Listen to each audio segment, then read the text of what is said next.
오늘 말씀 설교의 제목은 참윤례와 참유대인이라고 하는 것입니다. 유대인들 가운데서 이제 사도 바울이 복음을 전하는데 계속해서 할례주의자들이 바울이 전하는 것이 잘못되었다라. 그래서 비록 예수를 믿는다 할지라도 할례를 받고 율법을 지켜야 된다고 주장하는 사람들이 곳곳이 있었는데 로마 교회도 똑같이 그런 사람들이 들어와서 바울이 전한 복음을 가르친 복음을 훼손시키고 왜곡시키는 자들이 있었습니다. 그래서 오늘 말씀은 바로 바울이 그런 자들에 대해서 이제 변호하는 그런 말씀이 되겠습니다.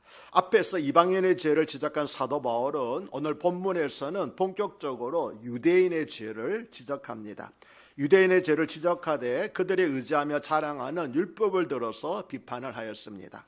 바울은 두 가지 측면에서 그들의 잘못을 지적하였는데 먼저 17절로부터 20절에서는 율법을 가지고 있다는 특권의식에 대해서 지적을 하였습니다. 너희가 율법을 가지고 있다는 것이 물론 자랑거리지만 그것만이 전부가 아니라는 거죠. 가지고 있는 것이 중요한 것이 아니라 지키는 것이 중요한데 너희들은 율법을 가지고 있다는 것만으로 자랑하였다. 그건 잘못이다라고 그것을 지적하고 있고, 그 다음에 21절로부터 23절에서는 다른 사람을 가르치면서 자신을 가르치지 않고 있는 소위 유대인들의 선생들의 위선적인 삶에 대해서 지적을 하고 있습니다. 올바르지 못한 지식을 가지고 있지 않으면 잘못된 행동을 할 수밖에 없다는 사실을 오늘 말씀을 통해서 우리는 발견하게 됩니다. 먼저 17절은 유대인이라 불리는 내가라는 말씀으로 시작하고 있습니다. 이 말은 유대인이라고 하는 것이 축복이면 축복이지 불리한 입장, 잘못된 것은 아니라고 하는 것입니다. 즉 유대인이 하나님의 선민이라고 하는 우월성을 일단은 인정하고 시작을 합니다. 바울은 동족에 대한 유다 동족에 대한 사랑이 남다른 바가 있었습니다. 그래서 그들의 구원을 위해서라면 내 자신의 저주를 받아 그리스도에게서 끊어질지라도 내가 원하는 바라고 말했을 정도입니다. 이러한 심정으로 이러한 사랑으로 바울은 동족의 죄를 책망하고 있는 것입니다. 왜냐하면 예수를 믿어야만 된다고 하는 것이죠. 그들이 구원받기를 바라는 간절한 마음으로 너희들이 율법을 의지하거나 하지 말라고 하는 것입니다. 바울은 먼저 17절로부터 20절에서 유대인들의 종교적인 착각을 지적을 하였습니다. 유대인들은 네 가지 자랑을 가지고 있었습니다. 첫째는 우리 민족은 율법을 가지고 있다는 것이었습니다. 둘째는 하나님은 우리 민족만의 하나님이시라는 것이었습니다. 셋째는 그러므로 우리가 우리만이 하나님의 뜻을 알고 있다는 것이었고, 넷째는 그 결과 선과 악을 구별할 줄 아는 민족은 우리 유대 민족밖에 없다고 하는 그런 종교적 착각을 가지고 있었습니다. 이러한 착각에 근거해서 그들은 또 네 가지 특권을 내세웠는데, 첫째는 소경의 길을 인도하는 자라는 것이었고, 둘째는 오돔에 있는 자의 빛이라는 것이었으며, 셋째는 어리석은 자의 교사라는 것이었고, 넷째는 어린아이의 선생이라고 하는 것이었습니다. 유대인들은 그렇게 스스로 자랑을 했다고 하는 것이죠. 바울이 지적하고 있는 이러한 종교적인 착각은 유대인 중에서도 선생이라고 스스로 믿고 있는 지도계급에 속한 제사장과 서기관과 장로 그리고 바리새인과 서기관들을 염두에 두고 하는 말로 볼 수가 있습니다. 예수 그리스도를 배척한 책임은 우매하고 무지한 백성들에게 있었던 것이 아니라 예수님께서도 마태복음 23장 17절에서 말씀하신 것처럼 천국문을 사람들 앞에서 닫고 너희도 들어가지 않고 들어가려고 하는 자도 들어가지 못하게 하였던 유대의 종교 지도자들에게 있었기 때문입니다. 그렇다면 유대인이라는 특권과 자랑을 내세우고 있던 그들의 행동은 어떠했습니까? 그 신분에 합당하게 살았을까요? 사도 바울은 그들의 위선적인 삶을 폭로합니다. 먼저 21절에서 그러면 다른 사람을 가르치는 내가 너 자신은 가르치지 아니하느냐고 질문합니다. 이것은 오늘날에도 위선적인 지도자를 구별하는 첫 번째 기준이 됩니다. 너는 다른 사람을 가르친 그대로 행동하고 있느냐? 너는 내가 설교한 그대로 살고 있느냐? 하고 묻는 것입니다. 만약 그렇게 하고 있지 않다면 그는 외식하는 위선자요 회칠한 무덤일 수밖에 없는 것입니다. 그리고 사도 바울은 구체적인 사례를 들어서 그들의 위선적인 삶을 열거합니다. 21절로부터 22절은 도둑질하지 말라 선포하는 내가 도둑질하느냐, 간음하지 말라는 내가 간음하느냐, 우상을 가증히 여기는 내가 신전 물건을 도둑질하느냐라고 말씀을 하고 있습니다. 이거는 추상적으로 피상적으로 하는 말이 아니라 실제로 이런 일들이 비일비재하게 일어나고 있기 때문에 바울이 이런 말을 하고 있다고 하는 것이죠. 도둑질하지 말라고 가르치면서도 실제로는 종교 지도자들이 가진 착취를 하고 있었다는 것입니다. 가늠하지 말라고 말하면서도 이렇게 처첩을 건드리는 악행들을 하고 있었다고 하는 것이죠. 우상을 섬기지 말라고 하면서도 신전에 있는 악한 것들은 다 훔쳐가 빼앗아가는 그런 악할 위선적인 삶을 실제로 하고 있었던 것입니다. 여기에 제시적인 구체적인 제목들인 도덕질과 가는 우상의 제물을 훔치는 것은 당시 유대 사회에 전반적으로 만연했던 것으로 이방 민족에게도 소문이 나 있었다고 합니다. 유대인들 봐라, 저들은 하나님의 백성이라고 자처하고 있지만 저들 하는 꼬라지들을 보면 정말 형편없다, 우리보다도 못하다라고 하는 그런 조롱거리가 있었다고 합니다.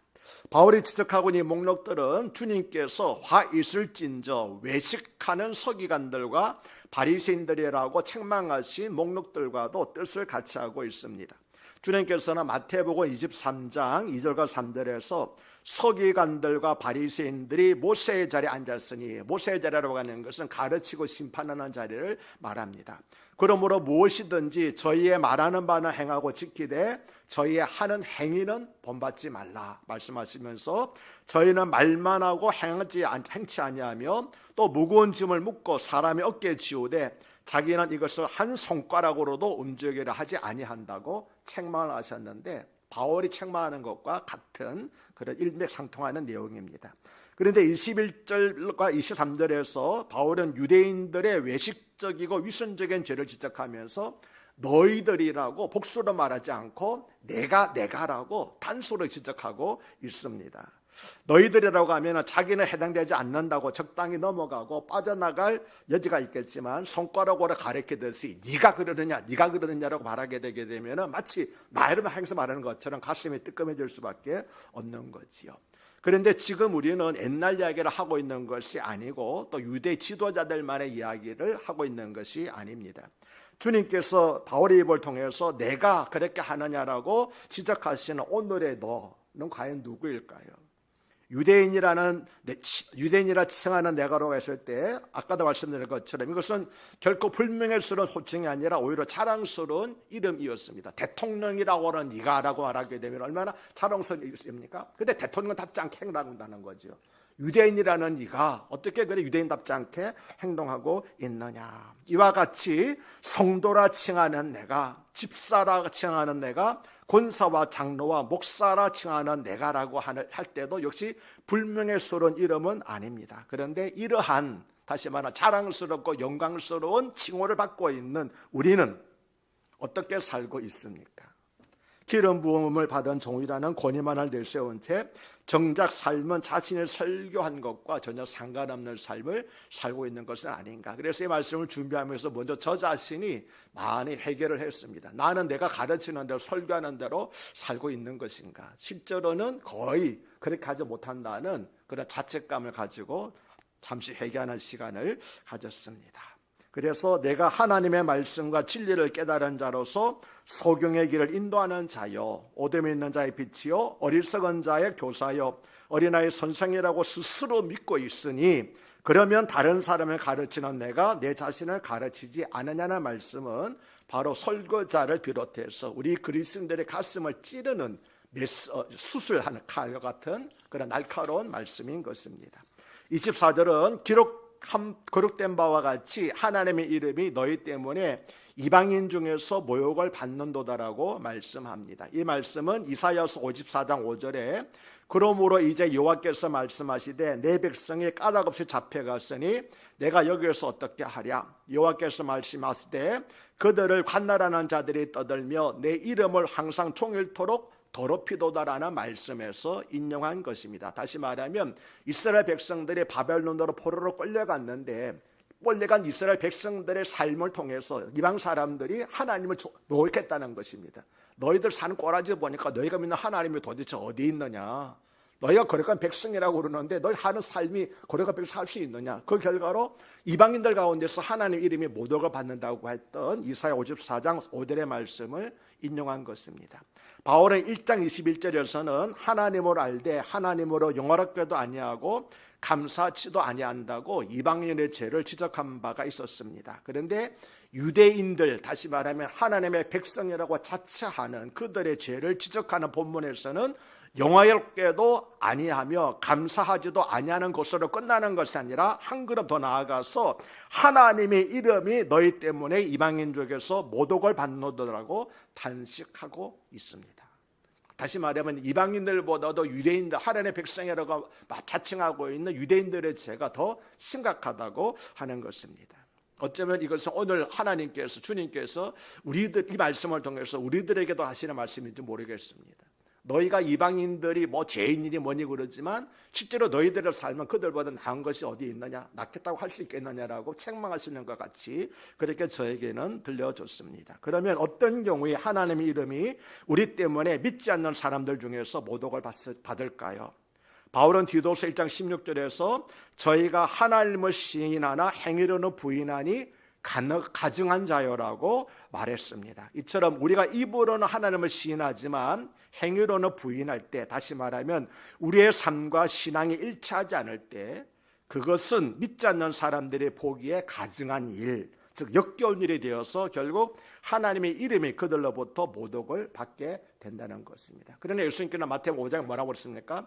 너희들의 착한 행실을 보고 믿지 않는 사람들이 하늘에 계신 내 아버지께 영광을 돌리게 하라고 말씀하셨는데, 거꾸로 하나님의 이름이 우리 때문에 모독을 받는다고 하는 것은 우리의 착한 행실이 아니라 우리의 이중적인 삶, 가증한 삶, 삶과 신앙이 일치되지 않는 그런 삶 때문에 하나님의 이름이 모독을 받고 있다고 하는 것이죠. 그래서 우리는 이 말씀 앞에서 과연 나는 어떠한가? 나는 하나님께 영광을 돌리고 있는 다른 사람들로 하여금 나의 삶을 보고 사람들이 살아계신 하나님께 영광을 돌리게 하는 그런 삶을 살고 있는 것인지, 아니면은 내 주변에 있는 사람들이 예수를 믿고 싶어도 교회 나오고 싶어도 너를 보니까 도저히 가고 싶은 생각이 들지 않는다고 하는 그런 말을 듣고 있지는 않는지 한번 돌아올 필요가 있는 것입니다.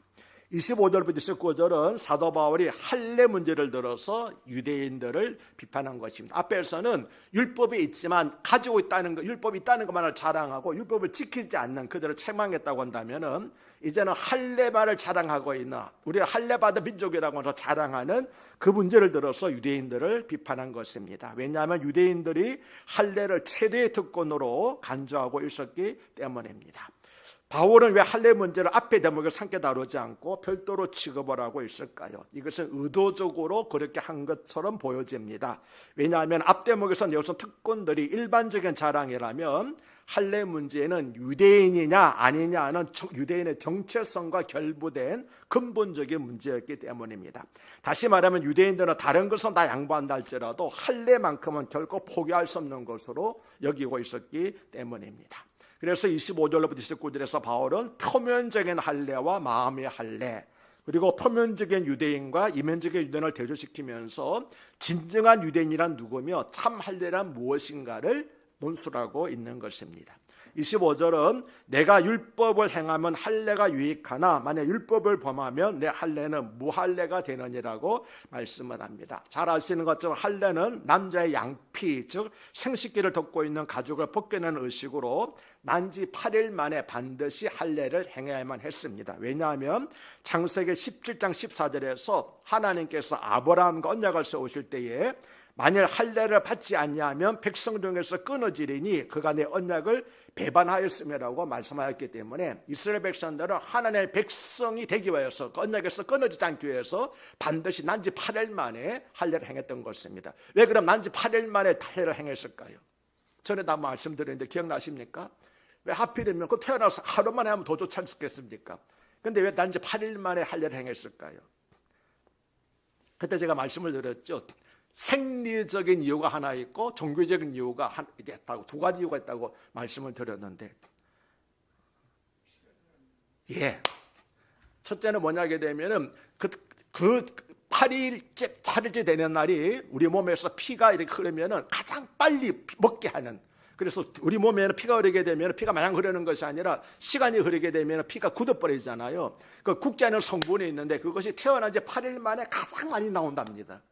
그러니까 이렇게 자르게 되면 피가 나는데 빨리 아물게 하는 것이 있다고 하는 것. 그것이 이제 생리적인 이유, 생물학적인 이유고, 두 번째 영적인 이유는 뭐냐면은 성경에서 8이라고 하는 것은 새 출발, 새로운 삶의 상징이기 때문에, 그렇기 때문에 8일 만에 할례를 행하였던 것입니다.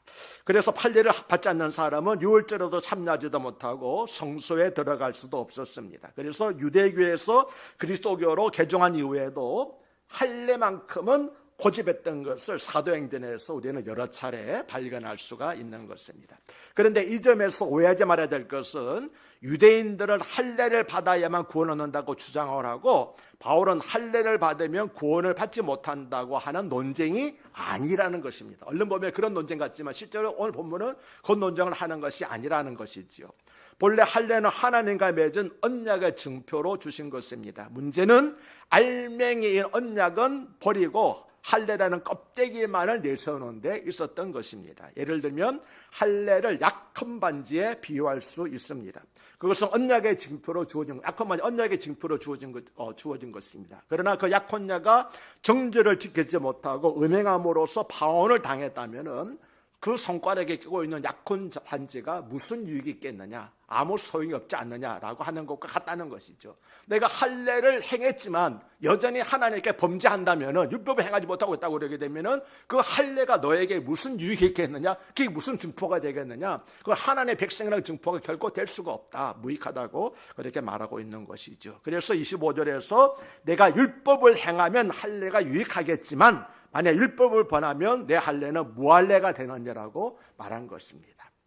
할례의 본래 의미는 마음을 정결케 하여서 하나님과의 언약 관계를 형성한다는 상징적인 의미를 내포하고 있는 것이었습니다. 그리고 이것은 신약 시대의 세례와 그 의미가 유사한 것으로서 하나님의 백성으로 새롭게 태어난 것을 의미합니다. 그래서 단지 며칠 만에 8일 만에 할례를 행한다고 말씀을 드렸지요. 다시 말하면 할례의식은 신약 시대에 와서는 세례로 발전을 하였습니다.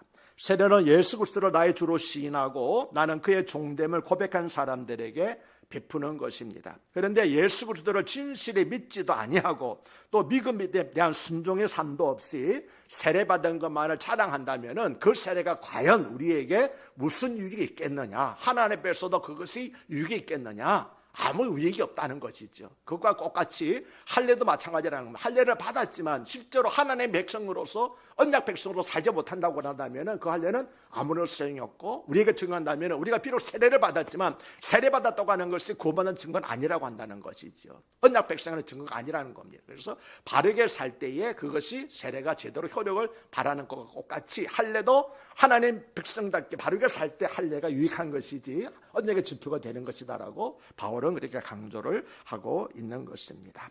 이처럼 할례와 세례는 모두 그것이 계속되는 순종과 충성으로 연결될 때만 비로소 참된 의미를 발휘할 수가 있는 것입니다.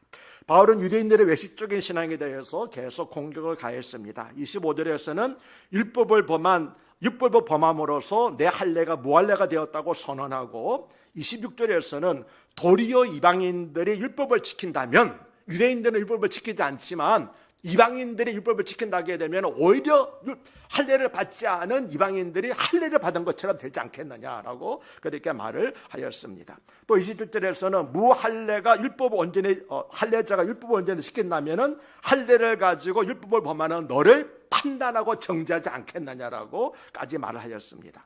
유대인들의 형식적인 율법주의는 하나님의 목전에 아무런 의미도 갖지 못하고 오히려 가증스럽게 여겨질 뿐이라는 것이지요. 그리고 비록 율법 없는 이방인이라 할지라도 하나님을 신뢰하고 선을 행하면 하나님 앞에서 도리어 의로움을 얻게 된다고 하는 것이 바울의 논조인 것입니다. 바울은 지금 뭘 강조하고 있습니까? 표면적 유대인이 아니요, 표면적 육신의 할례가 아니라는 점을 강조하고 있음을 꼭 기억하시길 바랍니다. 유대인들이 만일 사도 바울이 이 말씀을 들었다면 그들은 분해서 치를 떨었을 것입니다. 사실 선교 여행 중에 바울이 유대인들로부터 받은 대부분의 박해가 바로 이 할례 문제로 인한 것이었습니다. 그래서 바울은 갈라디아서 5장 11절과 12절에서 형제들아, 내가 지금까지 할례를 정하면 어찌하여 지금까지 핍박을 받으리요?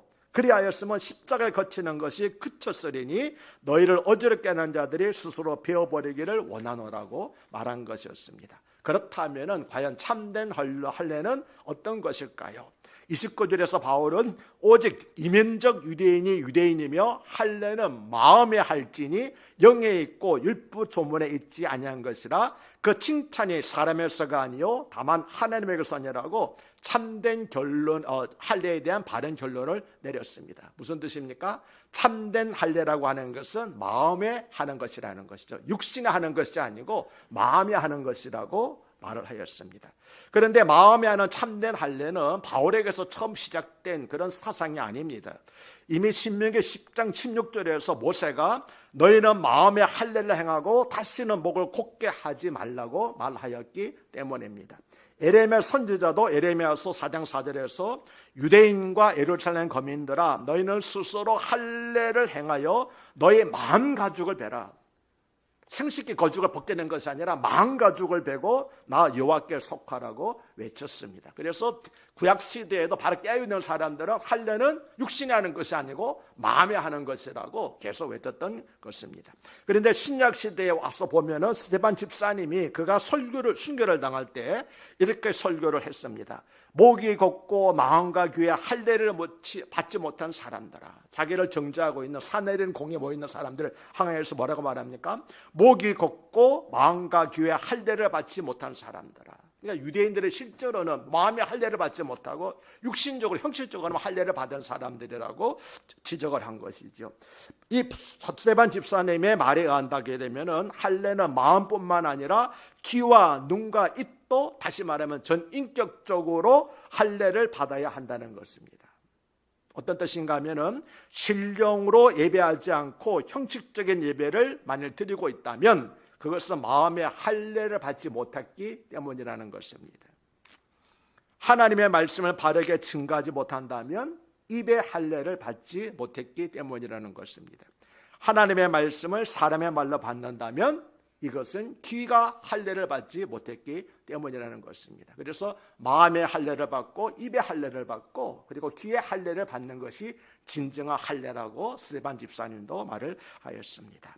마음의 할례에 대해서 바울은 29절에서 영에 있고 율법 조문에 있지 아니한 것이라고 하였습니다. 그런데 영에 있고 율법 조문에 있지 아니하다는 것은 할례에 국한된 문제만이 아니었습니다. 왜냐하면 구약시대에 행한 여러 가지 결례와 제사지도도 장차 예수 그리스도로 말미암아 이루어질 영원한 속죄에 대한 그림자였기 때문입니다. 그래서 이사야 선지자는 메시아 언약을 망각한 채 드리는 제사는 우상 숭배와 다름없다고 책망하였으며 바울은 빌립보서 3장 3절에서 하나님의 성령으로 봉사하며 그리스도 예수로 찬양하고 육체를 신뢰하지 아니하는 우리가 곧 할례파라. 다시 말하면 이것이 진정한 할례다라고 그렇게 말을 하였습니다. 이제 오늘 말씀을 마치려고 합니다. 참 유대인은 표면적 유대인이 아니라 이면적 유대인이며 참 할례는 육신의 할례가 아니라 마음의 할례라고 하는 것이 오늘 말씀을 통해서 사도 바울이 우리에게 전하고자 하는 말씀입니다. 이 말씀은 단순히 아브라함 육체적 후손의 유대인이 아니고 하나님의 뜻을 행하는 사람이 참 유대인이라는 뜻도 되겠습니다. 오늘 본문은 오히려 마음의 율법을 행하는 이방인들이 할례자로 간주되고 율법을 소유하되 지키지 못한 유대인들은 무할례자와 같다는 사실을 말씀하고 있습니다. 조심스럽게 이 말씀을 우리가 적용하겠다면 비록 교회에 나오지 않고 세례를 받지 않았지만 그 양심의 가책을 받은 대로 바르게 행한 사람이 있다고 한다면 하나님 보시기에 오히려 그들이 진정한 그리스도인이 될 수 있다는 겁니다. 교회 밖에 있지만 그들이 하나님의 말씀대로 살아 하나님을 두려워하고 그들의 양심에 책망하는 대로 바르게 산다고 한다면 하나님 보시기에는 그들이 진정한 유대인이고 교회에 나와서 예배를 드리고 세례를 받았지만 하나님의 말씀과는 무관하게 살아가는 우리 있다고 하게 되면 하나님은 오히려 우리는 세례받지 못한 이방인들보다도 더 못하는 존재로 하나님께서 보실 수 있다는 말씀. 이것이 오늘 사도 바울이 우리에게 진지하게 하는 말씀입니다. 당신은 진정으로 세례를 받았습니까? 진정으로 세례받은 사람답게 살고 있습니까? 당신은 진정한 그리스도인이라고 말할 수 있겠습니까? 라고 말할 때에 우리는 이 말씀 가운데서 당연히 찔림을 받아야만 되는 것입니다. 바울의 마지막 경고는 육신이 아니라 마음의 할례를 받으라는 것입니다. 물로 세례를 받는 것이 아니라 영으로 세례를 받으라고 하는 것입니다. 겸손히 겸손하게 하나님으로부터 오는 의를 붙잡으라고 하는 것입니다. 그리고 모든 신자에게 내주하시는 성령님의 인도하심을 받으라는 것입니다. 그럴 때 비로소 우리는 참 그리스도인으로서 하나님께 인정받으며 살아가게 될 줄로 믿습니다. 그래서 뭐라고 말합니까? 29절에서 오직 이면적 유대인이 유대인이며 할례나 마음에 할지니 영에 있고 율법 조문에 있지 않은 것이라. 그 칭찬이 사람에서가 아니요 다만 하나님에게서니라. 하나님으로부터 인정받는 사람이 진정으로 인정받는 사람이라고 하는 것이지, 교회에서 아무리 감투를 쓰고 교회에서 세례를 받았다 할지라도 하나님께서 인정하지 않으시면 아무런 소용이 없다. 그래 유대인들은 뭡니까?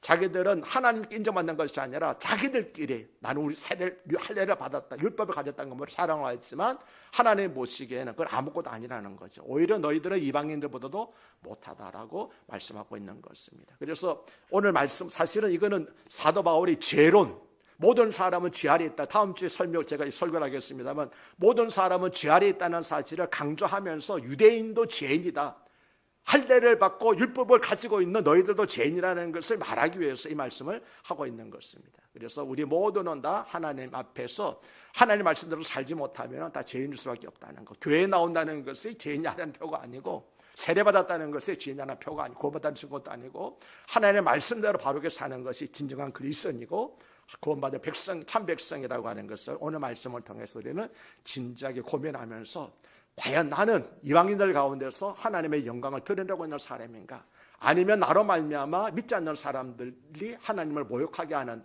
그런 삶을 살고 있는가 하는 그런 질문을 진지하게 던지시면서 오늘 하루, 그리고 우리에게 주어지는 삶의 현장에서 많은 사람은 아니라 할지라도, 멀리 가지를 못한다 할지라도 거룩한 영향력을 가까이 있는 사람들에게, 가까이 있는 곳을 흘려보내는 저와 여러분, 우리 큰사랑교회 성도님들이 되시기를 주의 이름으로 간곡히 부탁하고 축원합니다. 하나님 아버지, 오늘 말씀을 통하여서 우리는 마음의 뜨끔함을 받습니다.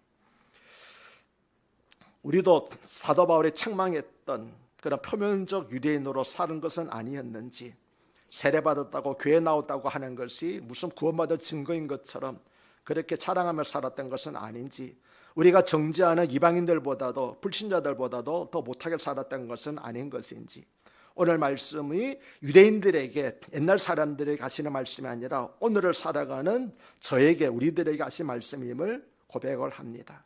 주여, 바라고 남는 것은 하나님의 이름이 너희 때문에 이방인 중에서 모독을 받는다라고 하는 말씀을 저희는 듣지 않게 해주시고, 너의 착한 행실을 보고 하늘에 계신 내 아버지께 믿지 않는 사람들이 영광을 돌리게 하라는 주의 말씀을 실현하는 저희들이 되게 하여 주시옵소서. 우리에게 주어진 삶의 현장에서 최선을 다하여 하나님의 백성답게 살모라 말미암아 사람이 아니라 하나님으로부터 인정받고 칭찬듣는 우리 근사랑교회 성도님들이 다 되게 하여 주시옵고, 거룩한 영향력을 흘려보내는 거룩한 백성들이 되게 하여 주시옵소서. 우리 주 예수 그리스도를 받들어 간곡히 기도드리옵나이다.